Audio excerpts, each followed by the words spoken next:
23 points up for the Nifty. Let's see if we can really build on this early morning advantage. Frankly, Nifty is not the gray area or the concern area. We are accustomed to looking at the Nifty and then judging the market level, but that's not been the trend of the story so far. JN Irrigation is reacting to numbers. A massive sell-off in JN Irrigation in the run-up to the numbers.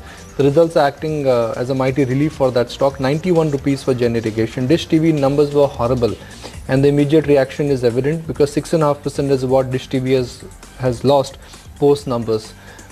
SP Apparels, a small company, but the numbers were decent, and the immediate reaction is there on your screen. 381 rupees. Anything which has got to do with textile, yarn, spinning, fabric, weaving. Given that last quarter there were a huge jump in some of the product prices, fabric prices, some of these companies will come out with absolutely splendid set of numbers. Max Financials and Bharat Financials. Bharat Financials is up and running, and there you go.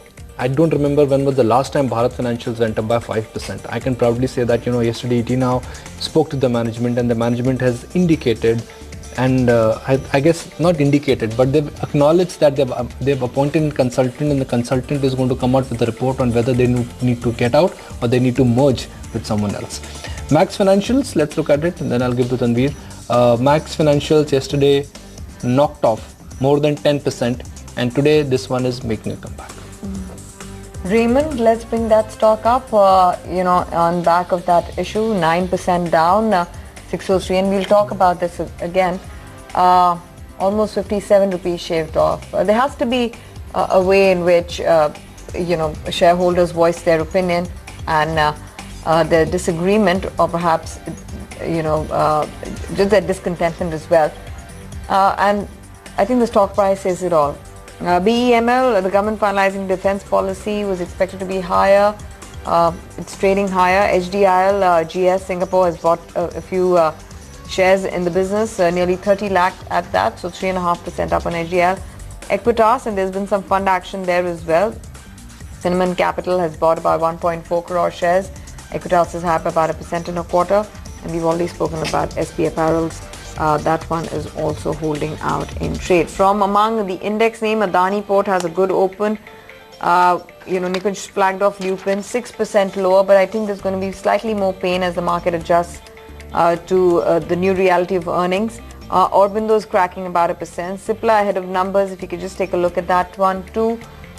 You're seeing a marginal uptick for the generic major. Infosys, Gale, Yes Bank are some of the other stocks which are holding out. Very quickly scanning through the broader markets for some of the liquid names that are moving around. We've done with Bharat Financial. Prime Focus has been on a trend of its own, 7% higher. Adani Enterprises is doing well. We've already highlighted HDIL, but I think that's just lifting sentiment for some of the real estate names. Sobha Limited is up about 3%. Godrej Properties is up about 3%. So, with fund action coming into HDIL, it's having a bit of a rub-off for the other real estate stocks too. Raymond is down. Videocon Industries, that one is down about 10%. There's Infra, which is seeing selling pressure. Minda Corp is down. You have a lot of them. Suntech Realty, Prism